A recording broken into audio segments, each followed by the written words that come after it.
moo am ci Macky Sall au point que même on a l'impression que Macky Sall même veut se faire réhabiliter par l'actuel président de la République. mais Macky Sall depuis un certain temps sax mi ngi ci réorganisation de son parti. waaw moom laa la mais waaw Macky Sall s'il veut reprendre du poil de la bête. waaw mais c'est parce que justice nit ñi ñoo ne teg. Macky Sall s'il ose aujourd'hui ne moom il va en tout cas reprendre en main son parti.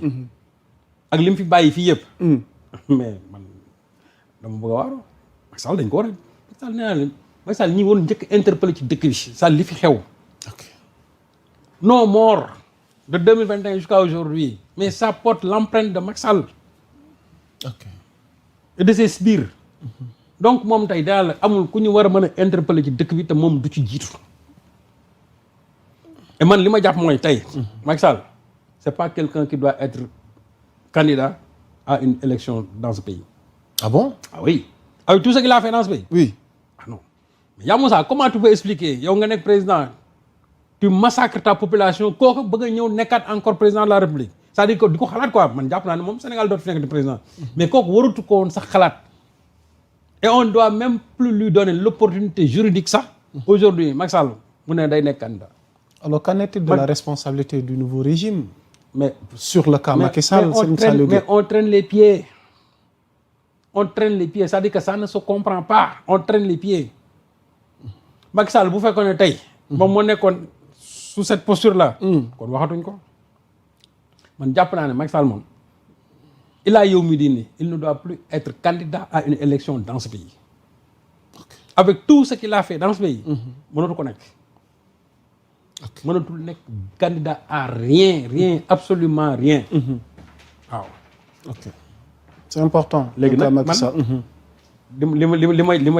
li ma jàpp mooy. la justice aussi ba léegi.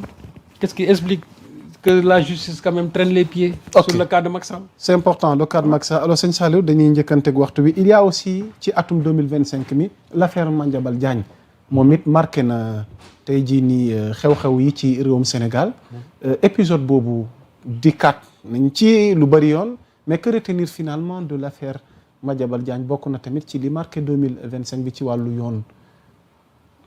mais Madiambal Diagne c'est un prédateur financier c'est tout ça économique c'est tout. il a bénéficié d'une vingtaine de milliards yoo xamante tey mënu ko justifier dara.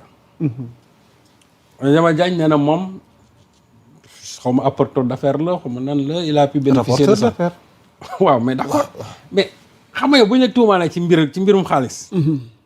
apporteur d'affaires ñu ne la tu as gagné une vingtaine de milliards yow nga ne ni nga ko gagné c'est légal ñu ne la ni nga ko gagné c'est pas légal ñu lay topp ci loolu. waaw doo ñëw taxaw wut say avocat taxaw setal sa der doo ñëw taxaw.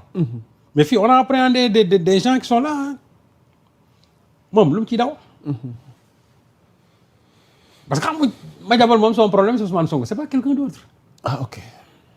te xam na ne ñoom xam nañ ne Ousmane Sonko il n'a pas en main la justice de ce pays.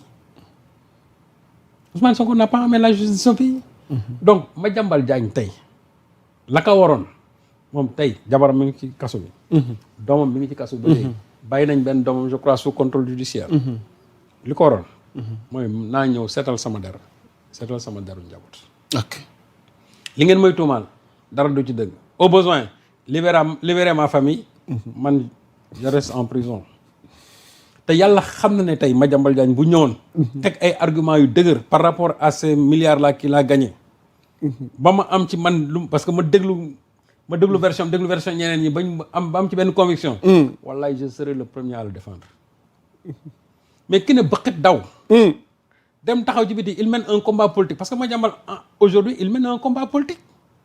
parce que boo bëggee dem taxaw lu ne nga yegg ko ci dëkk ñoom sax seen combat politique bi yëpp c'est contre Sonko.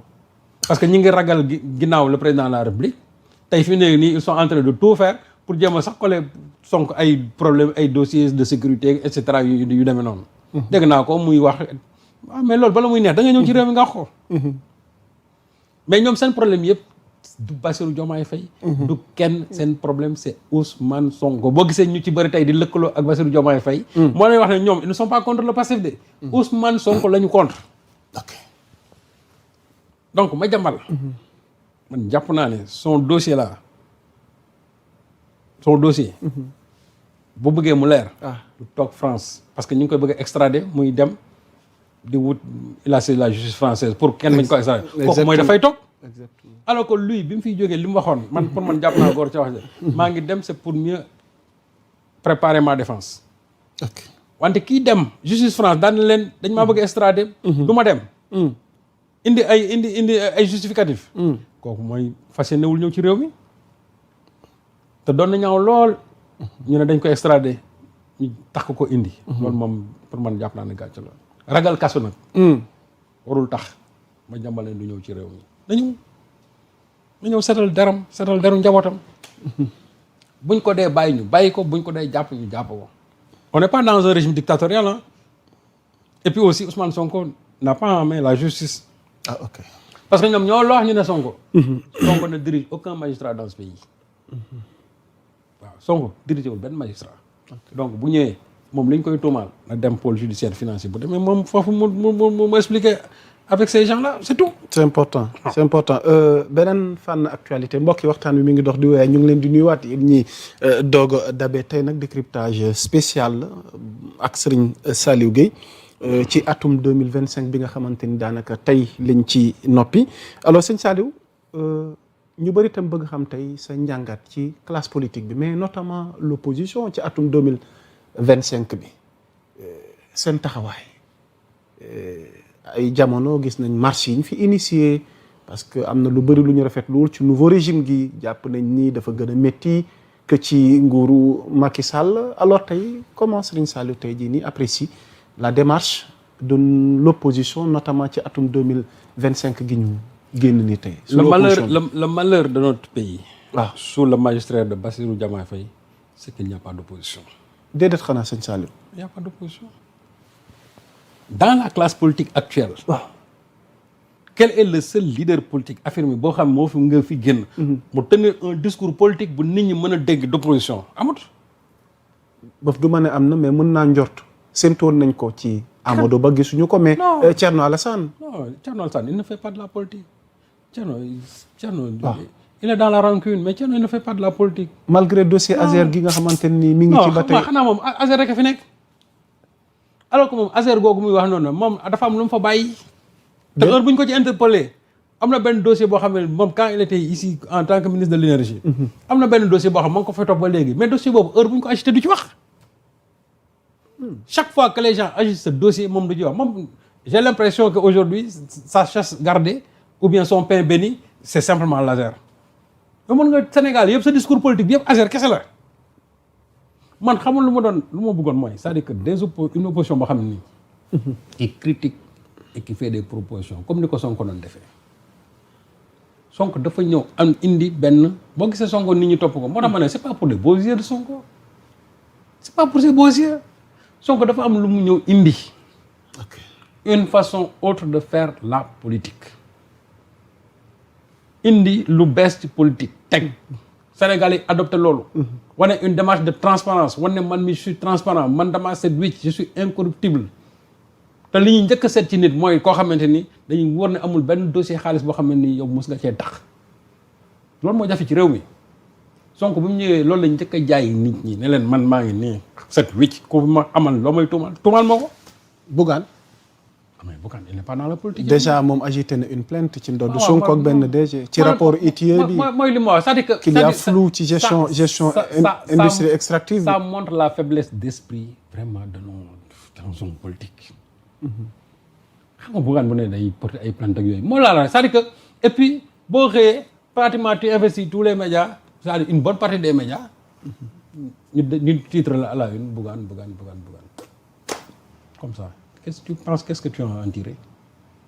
Bougane porte plainte mais après man li ma xam mooy opposition boo xamante ne ci plan yëpp comme par exemple ñu ne Ousmane Sonko dafa teg presse yow nga ñëw def say étude daan ne presse bi c'est pas viable lii mooy limite presse bi lii ba pare song nit ñi débat nag daan leen yéen ñi nga xam ne yéen suufu presse bi Ousmane Sonko yónnil say nit wala yow nga ñëw ñu toog ñu wax ci presse bi ma wan la les limites du presse wala presse bi c'est pas viable wala cette histoire de la dette cachée là dinaa la wax ne nangam c'est-à-dire dette bi am na wala amul wala lii ngeen toog ngeen débattre ci Sénégalais. mais foofu est-ce que duñ ci tudd ku mel ni Tafsir Thioye. waaw mais xam nga Tafsir. waaw Tafsir Thioye ak Aïssata Tall Sall. ndax ñoom à chaque fois seen débat mi ngi orienté dans ce sens. xam nga Tafsir moom. c'est pas un leader politique. Tafsir. il est député mais pour man il n'est pas chef de parti. Ok. C'est un député il n'est pas chef de parti. donc Tafsir a un champ très limité. te Tafsir bu aussi boo xamee boo xoolee dafa am benn domaine boo xam ne fa lay exceller. mooy surtout au plan économique moom débat moom économie moom kenn mënu ko ci. Tafsir. waaw lu mu la ci wax takkal téere. donc il a un champ assez restreint. bu fekkoon ne tey ne moom dafa ne tey ñu ne mooy leaderu PDS am na beneen taxawaay boo xamante ne nii moom la war a taxawee. mais en tant que député à l'Assemblée nationale mi ngi béy waaram ni mu ko waree. bu pare ñuy rafetlu vraiment liggéeyam. c'est un exemple de bon député waxoon naa ko fii dinaa ko waxaat encore. waxoon nga ko fi. waxoon naa non xam man. Sonko il l'apprécie bien. oui moom laa la wax non xam nga quand quelqu'un fait bien son travail et en démocratie ñun loolu la ñuy xaar. ce qui est rare chez Sonko. waaw moom laa la wax non xam nga parce que Sonko xam na ne le moteur qui le fait fonctionner mooy ñi nga xam ne dañuy am ay idées di ko critiquer positive c'est-à-dire di ko critiquer parce que critiques yooyu ce sont pas des critiques négatives man jàpp naa ce sont des critiques positives parce que critique boo xam ne nii yow dafa am da nga koy teg ci xam-xam. pour man loolu moom loolu un opposant noonu la war a taxawee. mais ñii nga xam ne actuellement ñoo nekk fii man su ma demee en certain moment ma gis seen rassemblement politique yi ay anciens chroniqueurs xaw ma wala ay chroniqueurs laa gis ne ñoom ñooy jiite leader politique yi mais tam on est tombé bien bas. ok on est tombé bien bas je vois des gens yoo xamante ne nii même sur plateau yi sax li ñuy wax xamuñu ko boo leen posé benn question économique mënuñu la ci wax dara. ñoo xam fu ñu toog ay confusion kese wala dañuy am élément de langage yoo xam moom la ñuy armé wu bu ñu ñëwee moom la ñuy joxe de façon incohérente ñooñu ñooy jiite les rassemblements de l'opposition. Qu'est-ce qu'ils avaient dit ici que chaque vendredi ils allaient le faire loo ci gis. ma dolli ci vite fait njëkkante ko waxtu wi ki am disgrâce ci at mi waaye mi ngi bëgg a amaat renaissance le cas Barthélémy Diaz comment vous l'analysez. mais Barthélémy il est complètement out Barthélémy da nga ko dégg di fenn. mi ngi ressuscité wu la. mais ressuscité comment da nga ko gisee di fenn Barthélémy gisatoo ko sax ci plateau yi léegi gisatoo ko ci live bi daa nga dégg sax benn instant mu def benn sortie geeg yooyu. Barthélémy da nga ko dégg te ci dara. mën naa leen les véritables débats dans ce pays là ba léegi dama leen cee déggut. l'opposition. oui ba léegi dégguma leen ci man Ousmane Sonko teg na fi la nouveauté dans ce pays là c'est le plan de redressement. presse. mu waroon nekk loo xam ne ni dañ cee waroon a toj bu bare. gis naa temps yi benn leader politique je sais xam nan Madane Kane je crois qui a écrit un texte sur ça. Madane oui. même si je suis pas d'accord avec lui ci li mu wax mais au moins il a tenté d'amener un point de vue critique